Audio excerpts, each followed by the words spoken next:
আসসালামু আলাইকুম প্রিয় শিক্ষার্থীবৃন্দ, আশা করি সবাই ভালো আছো। আজকে আমরা অর্থনীতি প্রথম পত্রের তৃতীয় অধ্যায়ের ব্যয় সম্পর্কে জানব, বিভিন্ন ধরনের ব্যয়। তো প্রথমত আমরা জেনে নিই যে মোট ব্যয় কী। তো মোট ব্যয়ের ইংরেজি হলো টোটাল কস্ট।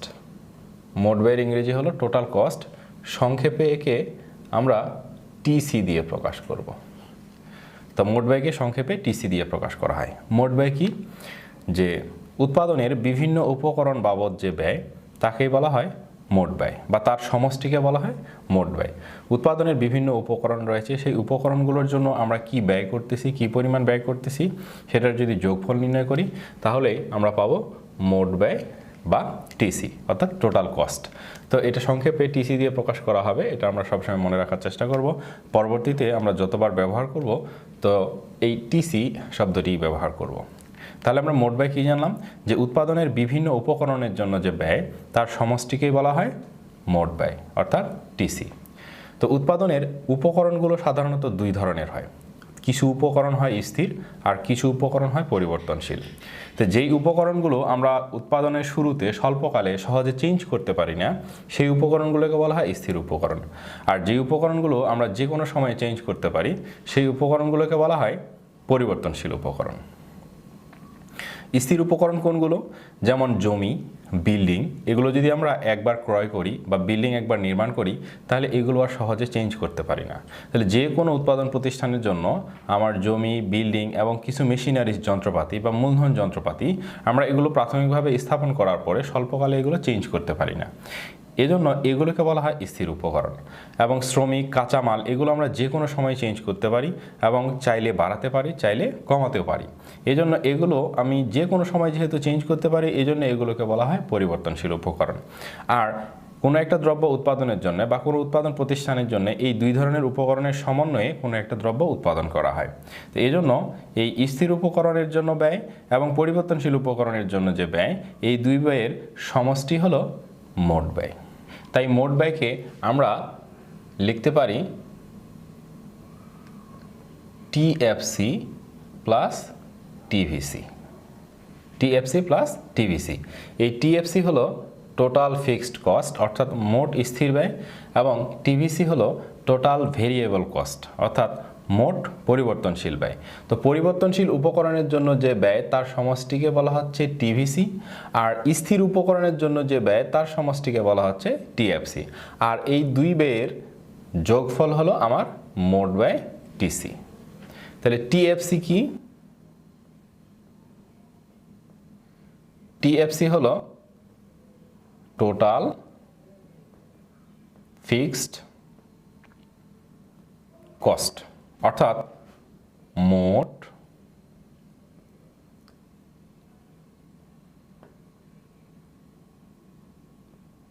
স্থির খরচ, টোটাল ফিক্সড কস্ট। এই টোটাল ফিক্সড কস্টকে সংক্ষেপে টিএফসি দ্বারা প্রকাশ করা হয়। অর্থাৎ উৎপাদনের স্থির উপকরণের জন্য যে ব্যয় তাকেই বলা হয় মোট স্থির ব্যয় বা টোটাল ফিক্সড কস্ট। একে সংক্ষেপে আমরা টিএফসি দিয়ে প্রকাশ করব। তাহলে টিভিসি কি?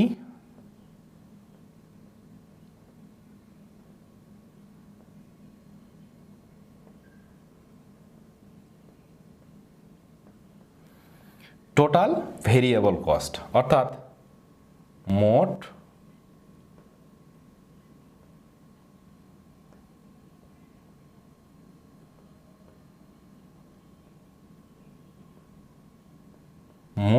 পরিবর্তনশীল ব্যয়। অর্থাৎ পরিবর্তনশীল উপকরণগুলোর জন্য যে ব্যয় তার সমষ্টিকেই বলা হয় সংক্ষেপে টিভিসি বা মোট পরিবর্তনশীল ব্যয়। আর এই মোট স্থির খরচ এবং মোট পরিবর্তনশীল খরচের সমষ্টি হলো মোট খরচ। মোট স্থির খরচ অর্থাৎ টিএফসি। তাহলে টিএফসির সংজ্ঞা আমরা কীভাবে বলতে পারবো? যে উৎপাদন ক্ষেত্রে যে সকল উপকরণকে স্বল্পকালে চেঞ্জ করা যায় না তাদেরকে বলা হয় স্থির উপকরণ। আর এই স্থির উপকরণের জন্য যে ব্যয় তার সমষ্টিকে বলা হচ্ছে টিএফসি। তার মানে টিএফসি এর অর্থ হলো মোট স্থির খরচ। স্থির হলো যেই খরচকে আমরা চেঞ্জ করতে পারি না তাকে বলা হচ্ছে স্থির খরচ। তাহলে টিএফসি রেখা কীরকম হবে?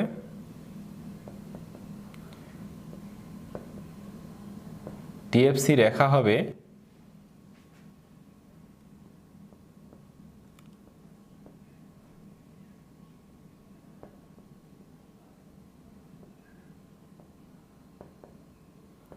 টিএফসি রেখা হবে ভূমি অক্ষের সমান্তরাল। ভূমি অক্ষের সমান্তরাল কারণ হলো যে এই টিএফসি অর্থাৎ মোট স্থির খরচকে আমরা চেঞ্জ করতে পারি না স্বল্পকালে, এজন্য এটা অপরিবর্তিত থাকে অর্থাৎ স্থির থাকে। এজন্য আমার উৎপাদন বাড়লেও এই খরচের কোনো পরিবর্তন হয় না, এজন্য এই মোট স্থির খরচ রেখাটি ভূমি অক্ষের সমান্তরাল হয়।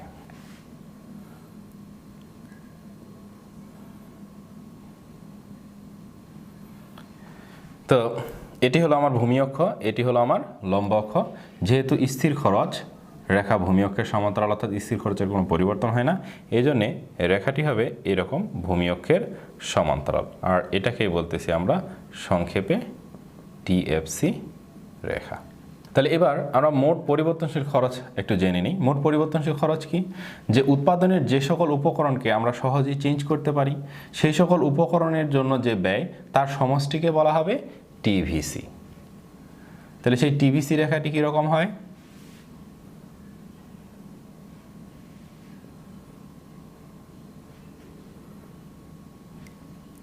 টিভিসি রেখার আকৃতি সাধারণত মূলবিন্দু থেকে শুরু হয়ে এটি হলো টিভিসি রেখা। তাহলে আমাদের মনে রাখতে হবে যে টিভিসি রেখা অর্থাৎ পরিবর্তনশীল খরচ রেখা মূলবিন্দু থেকে শুরু হয়ে এরকম ঊর্ধ্বগামী হয়। এটি হলো মোট পরিবর্তনশীল খরচ রেখা। আর এই দুইয়ের সমষ্টি হলো আমার মোট ব্যয়। অর্থাৎ আমি পড়লাম যে টিসি সমান সমান টিএফসি প্লাস টিভিসি, তার মানে এই দুই রেখার সমষ্টি হবে আমার মোট ব্যয় রেখা। তাহলে মোট ব্যয় রেখাটি কীরকম হবে?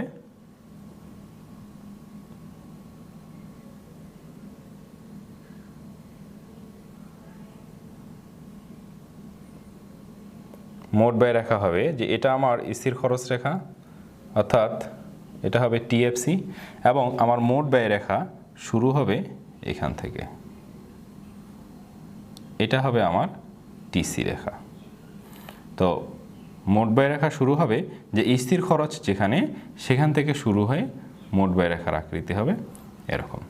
তো আমাদেরকে মনে রাখতে হবে যে টিএফসি রেখা হলো ভূমি অক্ষের সমান্তরাল, টিভিসি রেখা হলো বাম থেকে ডানে ঊর্ধ্বগামী মূলবিন্দু থেকে শুরু হয়, এবং টিসি রেখা হলো যেখানে টিএফসি শুরু হয় লম্ব অক্ষের একটি নির্দিষ্ট অংশ থেকে টিসি রেখা শুরু হয়, এটি হলো টিসি রেখা। আর এটি হলো টিএফসি রেখা, এটি হলো টিভিসি রেখা। তাহলে মোট ব্যয় হলো মোট স্থির খরচ এবং মোট পরিবর্তনশীল খরচের সমষ্টি। টিসি সমান সমান টিএফসি প্লাস টিভিসি। এটি এমসিকিউ পরীক্ষায় বেশিরভাগ সময় এসে থাকে, তো এটি আমাদেরকে অবশ্যই মনে রাখতে হবে। এবার আমরা গড় ব্যয় সম্পর্কে জানব। গড় ব্যয়ের ইংরেজি হলো অ্যাভারেজ কস্ট, একে সংক্ষেপে এসি দিয়ে প্রকাশ করা হয়। তাহলে গড় ব্যয় কী জিনিস? তো প্রথমত মনে করি যে আমার 10টি দ্রব্য একটি ফ্যাক্টরিতে উৎপাদন হলো, আমার 200 টাকা খরচ হলো।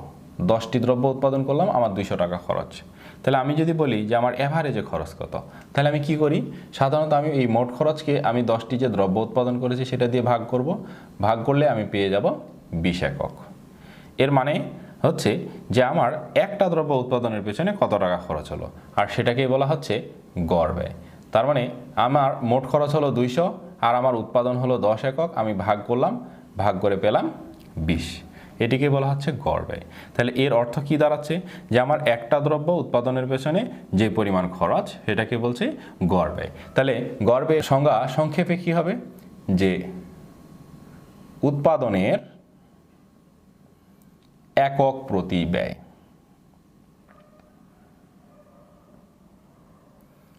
উৎপাদনের একক প্রতি যে ব্যয় তাই গড় ব্যয়।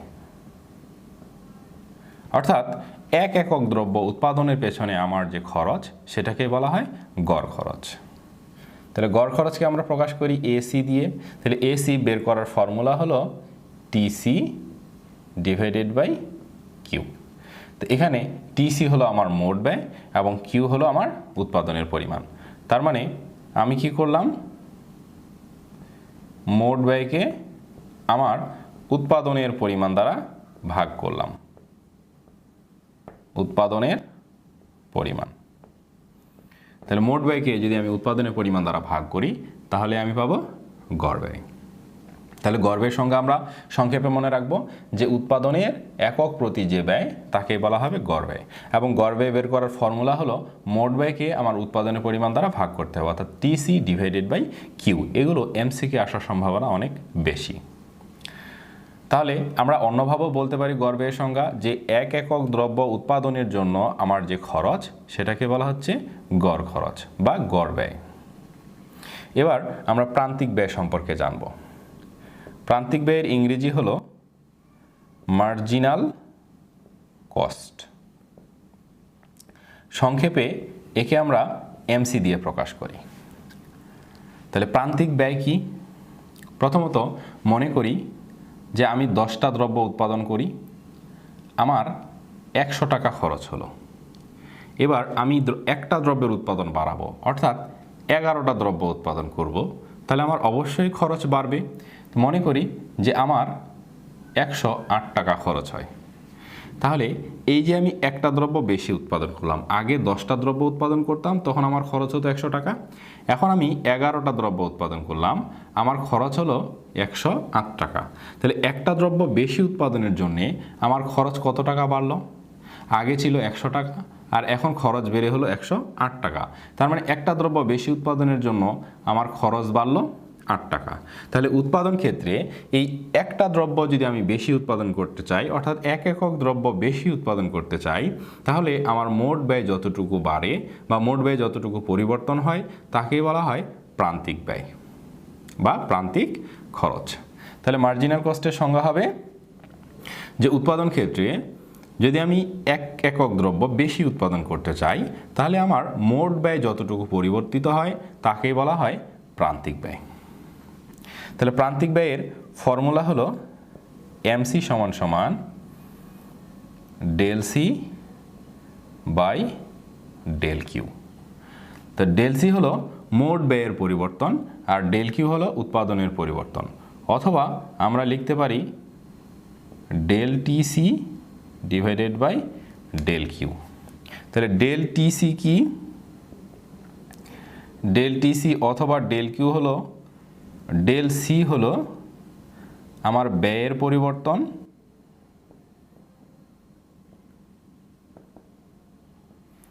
আর ডেল কিউ হলো উৎপাদনের পরিবর্তন। তাহলে এমসি সমান সমান হলো del C by del Q অথবা del TC divided by del Q. এটা অবশ্যই মনে রাখবো, এটা এমসিকে বেশিরভাগ সময় এসে থাকে। তাহলে আমরা আসলে এমসি সমান সমান del C by del Q কেন লিখলাম বা del TC by del Q কেন লিখলাম? এটা হলো যে আমরা সব সময় যে মাত্র একটা দ্রব্যের উৎপাদন বাড়াবো এমনটা নয়, আমরা একসাথে অনেকগুলো দ্রব্যের উৎপাদন বাড়াতে পারি।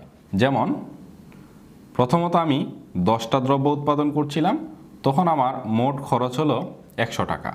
আমি এবার 15টা দ্রব্য উৎপাদন করলাম, আমার মোট খরচ হলো 160 টাকা। তাহলে প্রথমত আমি 10টা দ্রব্য উৎপাদন করলাম, আমার মোট খরচ হলো 100 টাকা।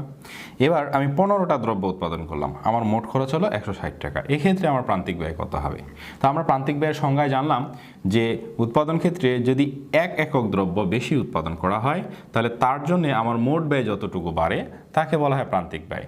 অর্থাৎ প্রান্তিক ব্যয় হিসেব করা হয় একটা দ্রব্য বেশি উৎপাদন করলে আমার মোট ব্যয় কতটুকু বাড়ে, অর্থাৎ এক একক দ্রব্যের জন্য প্রান্তিক ব্যয় হিসেব করা হয়। তো আমি এখানে প্রথমত 10 একক দ্রব্য উৎপাদন করেছি, তখন আমার মোট ব্যয় হলো 100। এবার আমার উৎপাদন হলো 15টা দ্রব্য, অর্থাৎ 5টা দ্রব্যের উৎপাদন বেড়েছে, আমার মোট ব্যয় হলো 160 টাকা। তাহলে এক্ষেত্রে আমি একটা দ্রব্যের উৎপাদন না, একসাথে 5টা দ্রব্যের উৎপাদন বাড়িয়েছি। কয়টা দ্রব্যের উৎপাদন বাড়িয়েছে? 5টা দ্রব্যের উৎপাদন বাড়িয়েছি। তো এক্ষেত্রে আমার মোট ব্যয় কতটুকু চেঞ্জ হয়েছে? মোট ব্যয় আগে ছিল 100, এখন হলো 160। তাহলে এক্ষেত্রে যেহেতু আমি একের অধিক দ্রব্য উৎপাদন বাড়িয়েছি, অর্থাৎ 5টা দ্রব্যের উৎপাদন বাড়াচ্ছি একসাথে, তাহলে এক্ষেত্রে আমার প্রান্তিক ব্যয় কত হবে?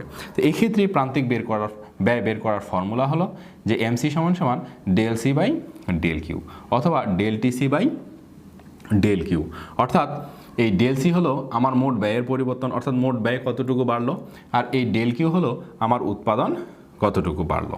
তাহলে আমার এখানে উৎপাদন কতটুকু বাড়লো, যে আগে ছিল 10, পরে বেড়ে হলো 15, অর্থাৎ 5টা দ্রব্যের উৎপাদন বাড়লো। এবং আমার মোট ব্যয় ছিল আগে 100, এখন মোট ব্যয় হলো আমার 160। তাহলে আমার ব্যয় কতটুকু বাড়লো, তাহলে আমার ব্যয় বেড়েছে 60 একক। তাহলে আমার প্রান্তিক ব্যয় কত হবে, তাহলে প্রান্তিক ব্যয় হবে MC সমান সমান যে আমার ব্যয় বাড়লো 60 একক আর দ্রব্যের উৎপাদন বাড়লো 5 একক। এই দুটো যদি আমি ভাগ করি তাহলে আমার প্রান্তিক ব্যয় বের হলো 12। তার মানে আমি দেখলাম যে আমার 5টা দ্রব্যের উৎপাদনের জন্য আমার মোট ব্যয় বেড়েছে 60 একক। প্রান্তিক ব্যয় হিসেব করি আমি একটা দ্রব্যের জন্য, তাহলে আমার একটা দ্রব্যের জন্য মোট ব্যয় বেড়েছে কত, একটা দ্রব্যের জন্য আমার মোট ব্যয় বেড়েছে 12 একক। তো এটাই হলো আমার প্রান্তিক ব্যয়। এই জন্যেই আমরা প্রান্তিক ব্যয়ের এই ফর্মুলাটা ইউজ করি। তো আমাদের পরীক্ষায় যদি কখনো একাধিক উৎপাদনের পরিবর্তন দেখা যায় এবং তখন মোট ব্যয়ের যে চেঞ্জ হবে, তখন আমাকে এই দুটো ভাগ করে প্রান্তিক ব্যয় বের করতে হবে। অর্থাৎ আমার দ্রব্যের উৎপাদন বাড়লো কতটুকু এবং আমার মোট ব্যয় বাড়লো কতটুকু, এভাবে ভাগ করে আমাকে বের করতে হবে। এবার আমরা গড় স্থির ব্যয় সম্পর্কে জানব। গড় স্থির ব্যয়কে সংক্ষেপে AFC দ্বারা প্রকাশ করা হয়। AFC, অ্যাভারেজ ফিক্সড কস্ট, সংক্ষেপে হলো AFC, অ্যাভারেজ ফিক্সড কস্ট, অর্থাৎ গড় স্থির ব্যয়। স্থির ব্যয় আমরা জানি যে চেঞ্জ হয় না, তাই 1 একক দ্রব্য উৎপাদনের পেছনে আমার স্থির খরচ কত সেটাকে বলা হচ্ছে অ্যাভারেজ ফিক্সড কস্ট। তাহলে এই অ্যাভারেজ ফিক্সড কস্ট বের করার ফর্মুলা হলো TFC ডিভাইডেড বাই কিউ। অর্থাৎ মোট স্থির খরচকে আমি যদি উৎপাদনের পরিমাণ দ্বারা ভাগ করি তাহলে আমি পাবো গড় স্থির ব্যয় বা AFC। তো এটা মনে রাখার একটা কৌশল হলো যে A মানেই হলো অ্যাভারেজ আর FC থেকে হলো ফিক্সড কস্ট। তাহলে যে কোনো কিছুর অ্যাভারেজ আমরা বের করি কীভাবে, যে তার মোটটাকে যদি আমরা ভাগ করি। তাহলে যেহেতু এই অ্যাভারেজ হলো ফিক্সড কস্টের, তাহলে আমাকে ফিক্সড কস্টের টোটালটাকে ভাগ করতে হবে। এভাবে আমরা মনে রাখতে পারি। তাহলে ফিক্সড কস্ট অ্যাভারেজ, অর্থাৎ অ্যাভারেজ ফিক্সড কস্ট আমি যদি বের করতে চাই তাহলে আমাকে টোটাল ফিক্সড কস্টকে উৎপাদনের পরিমাণ দ্বারা ভাগ করতে হবে। তাহলে আমরা বাংলায় যদি লিখি তাহলে কি হবে,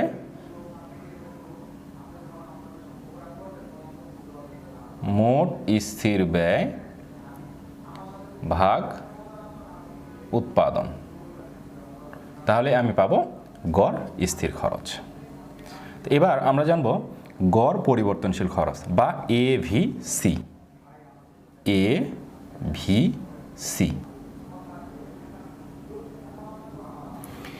অ্যাভারেজ ভেরিয়েবল কস্ট, সংক্ষেপে হলো AVC। এর বাংলা হলো গড় পরিবর্তনশীল খরচ। তাহলে গড় পরিবর্তনশীল খরচ, তার মানে আমি গড় বের করতে চাচ্ছি কার, পরিবর্তনশীল খরচের। তাহলে আমাকে AVC কিভাবে বের করতে হবে, যেহেতু আমি গড় বের করতে চাচ্ছি তাহলে আমাকে মোটকে ভাগ করতে হবে। আমি কার গড় বের করতে চাচ্ছি, ভেরিয়েবল কস্টের গড় বের করতে চাচ্ছি। তাহলে আমার টোটাল ভেরিয়েবল কস্টকে উৎপাদনের পরিমাণ দ্বারা ভাগ করতে হবে। তাহলে টোটাল ভেরিয়েবল কস্ট অর্থাৎ মোট পরিবর্তনশীল খরচকে আমি যদি উৎপাদনের পরিমাণ দ্বারা ভাগ করি তাহলে আমি পাবো গড় পরিবর্তনশীল খরচ বা AVC। তাহলে আমি কি লিখব,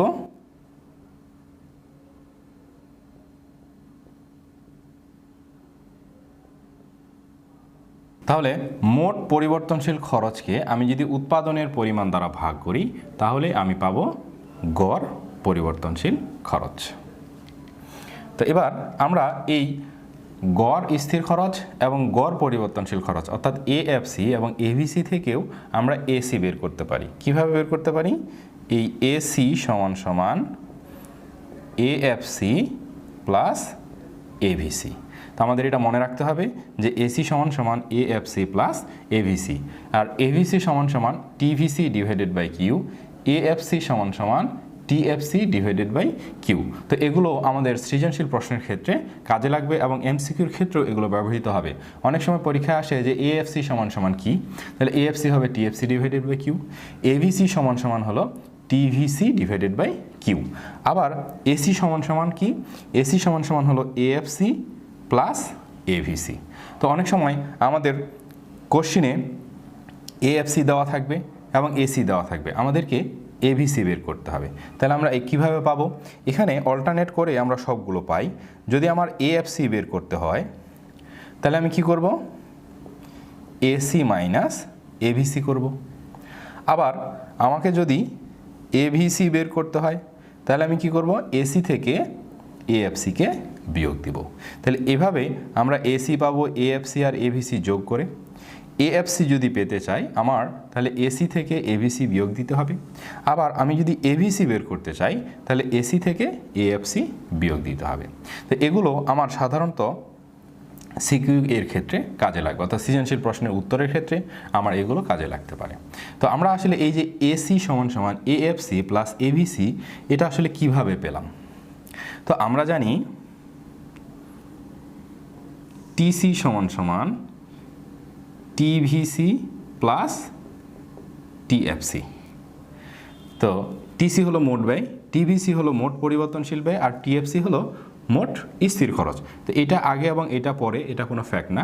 তাহলে আমরা যদি সবাইকে উৎপাদনের পরিমাণ দিয়ে ভাগ করি, অর্থাৎ টিসিকে কিউ দিয়ে ভাগ করি, টিভিসিকে যদি কিউ দিয়ে ভাগ করি এবং টিএফসিকে যদি কিউ দিয়ে ভাগ করি, তাহলে সবাইকে যদি আমরা উৎপাদনের পরিমাণ দিয়ে ভাগ করি তাহলে টিসিকে কিউ দিয়ে ভাগ করলে আমরা কি পাই? এসি পাই সমান সমান। টিভিসিকে যদি কিউ দিয়ে ভাগ করি তাহলে আমরা পাই কি? এভিসি। আবার টিএফসিকে যদি কিউ দিয়ে ভাগ করি তাহলে আমরা পাই এএফসি।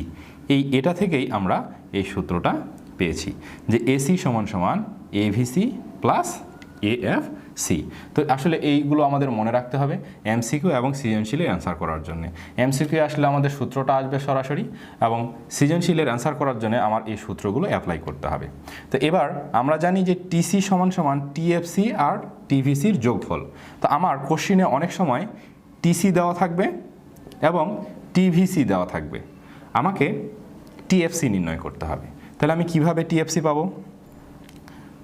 তাহলে আমি টিএফসি পাবো যে টিএফসি সমান সমান টিসি মাইনাস টিভিসি।